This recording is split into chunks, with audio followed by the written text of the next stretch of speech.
Hi hello ನಮಸ್ಕಾರ. ನಾನು ನಿಮ್ಮ Akshata from spices of my life ಚಾನಲಿಂದ.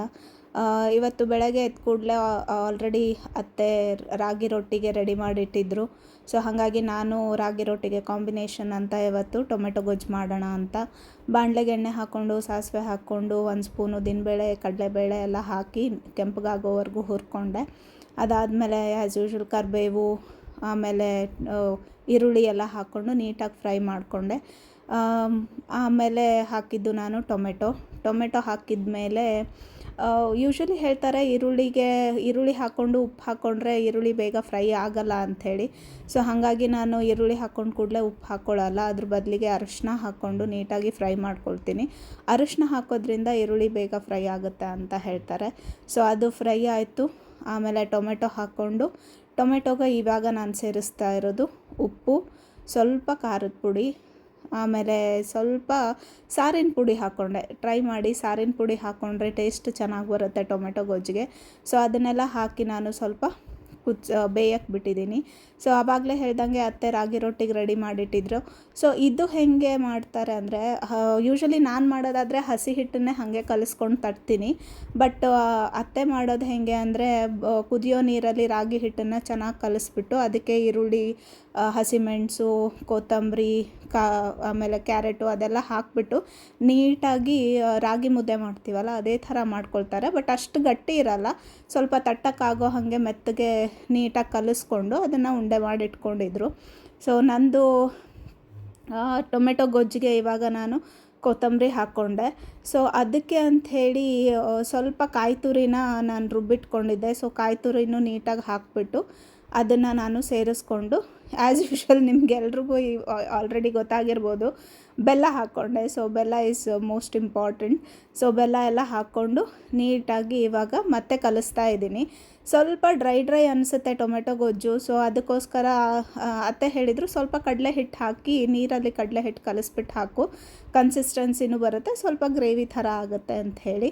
So ಹಾಗಾಗಿ ಇವಾಗ ಸ್ವಲ್ಪ ಕಡಲೆ ಹಿಟ್ಟನ್ನು ಸೇರಿಸ್ಬಿಟ್ಟು ನೀರಲ್ಲಿ ಅದನ್ನು ಕೂಡ ಹಾಕ್ಕೊಂಡು ಸ್ವಲ್ಪ ಸೆಮಿ ಗ್ರೇವಿ ಥರ ಆಯಿತು. ಅಂದರೆ ಅಷ್ಟು ಡ್ರೈನೂ ಅಲ್ಲ, ಅಷ್ಟು ಗ್ರೇವಿನೂ ಅಲ್ಲ, ತಿನ್ನೋ ಹಂಗಾಯಿತು. ಸೊ ಈ ಕಡೆ ನನ್ನ ಮಾವನ ಪೂಜೆ ನಡೀತಾ ಇತ್ತು. ಸೊ ಮಾವ ಇಲ್ಲಿ ಪ್ರಾಪರ್ ಪೂಜೆ ಅಂತ ಆಗೋದು ನನ್ನ ಮಾವ ಬಂದವಾಗಲೇ. ಅದರ್ವೈಸ್ ನಾನು ಹೂ ಚೇಂಜ್ ಮಾಡಿ ಜಸ್ಟ್ ದೀಪ ಹಚ್ಬಿಟ್ಟು ಹೋಗ್ತೀನಿ. ಸೊ ಅವ್ರು ಬಂದವಾಗ ಪ್ರಾಪರ್ ಪೂಜೆ ಎಲ್ಲ ಮಾಡಿ ದೇವ್ರ ಮನೆ ಎಲ್ಲ ಕ್ಲೀನ್ ಮಾಡಿ ಕೆಳಗಡೆ ಎಲ್ಲ ನೀಟ್ ಮಾಡಿಟ್ಟು ಹೋಗೋದು ಅವ್ರು ಬಂದವಾಗಿನ ರುಟೀನು. ಸೊ ಹಾಗಾಗಿ ಸೈಡಲ್ಲಿ ಪೂಜೆನೂ ನಡೀತಾ ಇತ್ತು. ಸೊ ಅದನ್ನು ಸ್ವಲ್ಪ ಶೂಟ್ ಮಾಡೋಣ, ಚೆನ್ನಾಗಿರುತ್ತೆ ಅಂದ್ಕೊಂಡು ಅದನ್ನು ಶೂಟ್ ಮಾಡಿಕೊಂಡೆ. ತಿಂಡಿ ಆಯಿತು. ಸೊ ಗೊಜ್ಜು ರೆಡಿ ಆಯಿತು. ತಿಂಡಿಗೆ ಇವಾಗ ನಾನು ಮಾಡ್ತಿರೋದು. ಸೊ ಈ ಥರ ನೀವು ರಾಗಿ ಹಿಟ್ಟನ್ನು ಕಲಿಸೋದ್ರಿಂದ ಒಂದು ಅಡ್ವಾಂಟೇಜ್ ಅಂದರೆ ತಟ್ಟೋದು ಬೇಡ. ಸೊ ಇನ್ನೊಂದು ಇದು ಆಯಿಲ್ ಪೇಪರನ್ನ ತೊಗೊಂಡು ನಾನು ತಟ್ಟೆಯಿಂದ ಅದನ್ನು ಹೀಗೆ ಪ್ರೆಸ್ ಮಾಡಿಬಿಡ್ತೀನಿ. ಆಮೇಲೆ ಎಲ್ಲೆಲ್ಲಿ ದಪ್ಪ ಇದೆಯೋ ಅದನ್ನು ಮಾತ್ರ ನಾನು ಸ್ಪ್ರೆಡ್ ಮಾಡಿಕೊಂಡು ಅಗಲ ಮಾಡ್ಕೊಳ್ಳೋ ಅಂಥದ್ದು. ಸೊ ಇದರಿಂದ ಟೈಮ್ ಸೇವ್ ಆಗುತ್ತೆ, ಅದಂತೂ 100% ಗ್ಯಾರಂಟಿ. ಬೇಗ ಟೈಮ್ ಸೇವ್ ಆಗುತ್ತೆ, ಬೇಗ ನಿಮ್ಮದು ರೊಟ್ಟಿಗಳು ರೆಡಿ ಆಗ್ತವೆ. ಸೊ ನಾನು ಒಂದೊಂದಾಗಿ ಬೇಗ ರೊಟ್ಟಿ ಮಾಡಿಕೊಂಡೆ. ಈ ಕಡೆ ನನ್ನ ಗೊಜ್ಜು ರೆಡಿ ಆಗಿತ್ತು. ಸೊ ತಿಂಡಿ ಎಲ್ಲ ತಿಂದ್ಕೊಂಡು ಆಮೇಲೆ ನಾವು ಏನು ಅಡುಗೆ ಮಾಡೋದು. ಸೊ ಆ್ಯಸ್ ಯೂಶ್ವಲ್ ಕ್ವೆಶನ್ನು, ಅಮ್ಮ ಅಂದರೆ ಅತ್ತೆ ಬಂದ್ರೂ ಏನು ಅಡುಗೆ ಮಾಡೋದು, ಯಾಕಂದರೆ ಅವ್ರಿಗೆ ಪ್ರಾಪರ್ ಅತ್ತೆ ಮಾವಂಗೆ ಪ್ರಾಪರ್ ಅಡುಗೆ ಬೇಕಿರುತ್ತೆ. ಸೊ ಹಾಗಾಗಿ ಏನು ಅಡುಗೆ ಮಾಡೋದು ಅಂತ ಯೋಚನೆ ಮಾಡ್ತಿರುವಾಗ ನೆಲ್ಲಿಕಾಯಿ ಇತ್ತು. ಸೊ ನಿಮಗೆಲ್ಲ ಗೊತ್ತಿರುತ್ತಾ ಇಲ್ವೋ, ಸೌತ್ ಕೆನರಾ ಕಡೆ ಆಗ್ಬೋದು, ಮಲೆನಾಡು ಕಡೆ ಆಗ್ಬೋದು, ತಂಬುಳಿ ಅಂತ ಮಾಡ್ತೀವಿ ನಾವು. ಸೊ ಹಾಗಾಗಿ ಇವತ್ತು ನೆಲ್ಲಿಕಾಯಿ ತಂಬುಳಿ ಮಾಡೋಣ.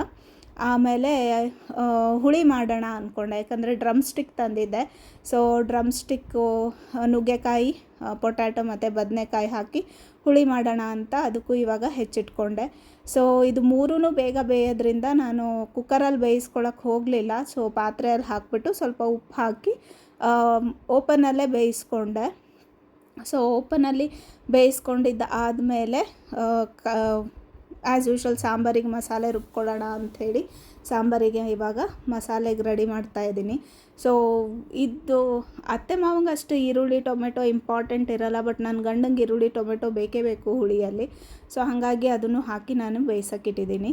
ಸೊ ಇವಾಗ ನಾನು ತಂಬುಳಿಗೆ ರೆಡಿ ಮಾಡ್ಕೊಳ್ತಾ ಇದ್ದೀನಿ. ಒಂದು ಕಡೆ ನಾನು ಕಾಯಿನೆಲ್ಲ ಹೆಚ್ಚಿಟ್ಕೊಂಡೆ, ಒಂದು ಅರ್ಧ ಇದು ಬಟ್ಲುಕಾಯಿನ ಹೆಚ್ಚಿಟ್ಕೊಂಡಿದ್ದೀನಿ.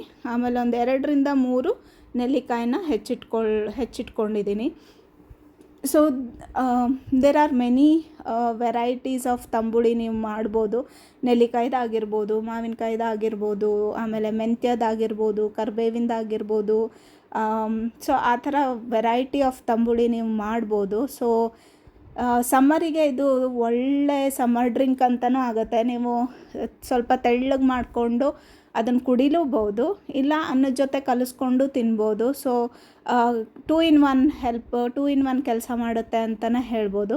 ಸೊ ಹಾಗಾಗಿ ಇವತ್ತು ಮಾಡ್ತಿರೋದು ನೆಲ್ಲಿಕಾಯಿ ತಂಬುಳಿ. ಹೆಲ್ದಿ ಕೂಡ, ಯಾಕಂದರೆ ನೆಲ್ಲಿಕಾಯಿ ಎಲ್ಲರೂ ತಿನ್ನಬೇಕು ಅಂತ ಹೇಳ್ತಾರೆ, ಒಳ್ಳೆಯದು ಅಂಥೇಳಿ. ಕಾಯಿ ಕೂಡ ಒಳ್ಳೆಯದು. ಸೊ ಇದರಲ್ಲೇನು ಅನ್ಹೆಲ್ದಿ ಇಲ್ಲವೇ ಇಲ್ಲ. ಸೊ ಹಾಗಾಗಿ ಇವತ್ತು ನೆಲ್ಲಿಕಾಯಿ ತಂಬುಳಿ. ಸೊ ಕಾಯಿ ಆಯಿತು, ನೆಲ್ಲಿಕಾಯಿ ಹೆಚ್ಚಿಟ್ಕೊಂಡೆ. ಸೊ ತಂಬುಳಿಗೆ ಯೂಶ್ವಲಿ ಹಾಕೋದು 1-2 ಹಸಿಮೆಣಸು, ಆಮೇಲೆ ಜೀರಿಗೆ ಮಸ್ಟು. ಹಸಿಮೆಣಸು, ಜೀರಿಗೆ, ಆಮೇಲೆ ನೀವು ನೆಲ್ಲಿಕಾಯಿ ಬದಲು ಮೆಂತ್ಯ ಸ್ವಲ್ಪ ಹುರಿದು ಹಾಕ್ಕೊಬೋದು ಮೆಂತ್ಯ ತಂಬುಳಿಗೆ. ಕರಿಬೇವು ಅಂದರೆ ಸ್ವಲ್ಪ ಕರಿಬೇವು ಹುರಿದು ಹಾಕ್ಕೊಳ್ಳೋದು, ಇಲ್ಲಾದರೆ ಮಾವಿನಕಾಯಿ ಅಂದರೆ ಹಸಿ ಮಾವಿನಕಾಯಿ ಹಾಕ್ಕೊಳ್ಳೋ ಅಂಥದ್ದು. ಸೊ ಇವಾಗ ನಂದು ಅದೆಲ್ಲ ಹಾಕಿ ರುಬ್ಬಾಯಿತು. ಸೊ ತಂಬುಳಿಗೆ ಮೋಸ್ಟ್ ಇಂಪಾರ್ಟೆಂಟ್ ಅಂದರೆ ಮಜ್ಜಿಗೆ. ಸೊ ಮಜ್ಜಿಗೆ ಹಾಕಿದ ಮೇಲೆ ತಂಬುಳಿ ಅನ್ನಿಸ್ಕೊಳ್ಳೋದು. ಸೊ ಹಾಗಾಗಿ ಒಂದು ಸೈಡ್ ಅದನ್ನೆಲ್ಲ ರುಬ್ಬಿ ನಾನು ತೆಗೆದಿಟ್ಕೊಂಡಿದ್ದೀನಿ. ಸೊ ಇವಾಗ ಮೊಸರಿಗೆ ನಾನು ಸ್ವಲ್ಪ ನೀರು ಸೇರಿಸಿ ಅದನ್ನು ಮಜ್ಜಿಗೆ ಮಾಡಿಕೊಂಡೆ. ಸೊ ಮಜ್ಜಿಗೆನ ಇವಾಗ ಅದಕ್ಕೆ ಸೇರಿಸಿದ್ರೆ ಆಮೇಲೆ ಎಷ್ಟು ಬೇಕೋ ರುಚಿಗೆ ತಕ್ಕಷ್ಟು ಚೆಕ್ ಮಾಡಿ ಉಪ್ಪು ಹಾಕ್ಕೊಂಡೆ. ಸೊ ನಿಮಗೆ ಕುಡಿಬೇಕು ಅಂತಿದ್ರೆ ಜಾಸ್ತಿ ಮಜ್ಜಿಗೆನ ಮಿಕ್ಸ್ ಮಾಡ್ಕೊಳ್ಳಿ. ಸೊ ಕುಡಿಯೋಕ್ಕೆ ಚೆನ್ನಾಗಿರುತ್ತೆ. ಇಲ್ಲ ಅನ್ನಕ್ಕೆ ಅಂತಾದರೆ ಸ್ವಲ್ಪ ತಿಕ್ಕಿದ್ರೆ ಚೆನ್ನಾಗಿರುತ್ತೆ. ಟ್ರೈ ಮಾಡಿ, ತುಂಬ ಚೆನ್ನಾಗಿರುತ್ತೆ. ದೇಹಕ್ಕೆ ಕೂಡ ತಂಪು. ಸೊ ಎಲ್ಲನೂ ಹೆಲ್ದಿ ಐಟಮ್ ಇರೋದ್ರಿಂದ ಅನ್ನಕ್ಕೆ ಕೂಡ ಚೆನ್ನಾಗಾಗುತ್ತೆ. ಅನ್ನ, ತಂಬುಳಿ ಮತ್ತು ಉಪ್ಪಿನಕಾಯಿ ತಿಂದರೆ ವಾ ಅಂತ ಹೇಳ್ತೀರಾ. ಸೊ ಅದನ್ನು ರೆಡಿ ಮಾಡಿಕೊಂಡೆ. ಸೊ ತಂಬುಳಿ ರೆಡಿ ಆಯಿತು. ಹುಳಿಗೆ ಇವಾಗ ಆಲ್ಮೋಸ್ಟ್ ನಂದು ತರಕಾರಿ ಎಲ್ಲ ಬೆಂದಿದೆ. ಸೊ ಹುಳಿಗೆ ಆ್ಯಸ್ ಯೂಶ್ವಲ್ ನಾನು ಕಾಯಿ, ಹುಳಿ ಪುಡಿ, ಸ್ವಲ್ಪ ಖಾರದ ಪುಡಿ ಮತ್ತು ಹುಣಸೆ ಹುಳಿನ ಹಾಕಿ ರುಬ್ಕೊಂಡೆ. ಆಮೇಲೆ ರುಬ್ಬಾಗಿದ್ದನ್ನು ಇವಾಗ ಮಿಕ್ಸ್ ಮಾಡಿ ಹುಳಿಗೆ ಮಿಕ್ಸ್ ಮಾಡ್ಕೊಂಡಿದ್ದೀನಿ. ಸೊ ಹುಳಿಗೆ ಅಗೇನ್ ನಂದು ಬೆಲ್ಲ. ಸೊ ಬೆಲ್ಲ ಹಾಕ್ಕೊಂಡು ಅದನ್ನು ನೀಟಾಗಿ ಮಿಕ್ಸ್ ಮಾಡಿ ಹುಳಿನೂ ಮಾಡಿಕೊಂಡೆ. ಸೊ ಹುಳಿ ಬದನೆಕಾಯಿ ಪೊಟ್ಯಾಟೊ ಕಾಂಬಿನೇಷನ್ ಹುಳಿನೂ ಚೆನ್ನಾಗಿರುತ್ತೆ. ಸೊ ಇವತ್ತು ಡ್ರಮ್ ಸ್ಟಿಕ್ ಫ್ರೆಶ್ ಕಾಣಿಸ್ತು. ಸೊ ಡ್ರಮ್ ಸ್ಟಿಕ್ ಆಗಬಹುದು ಹುಳಿಗೆ ಅಂಥೇಳಿ ಅದನ್ನು ಹಾಕಿ ಹುಳಿ ಮಾಡಿಕೊಂಡೆ.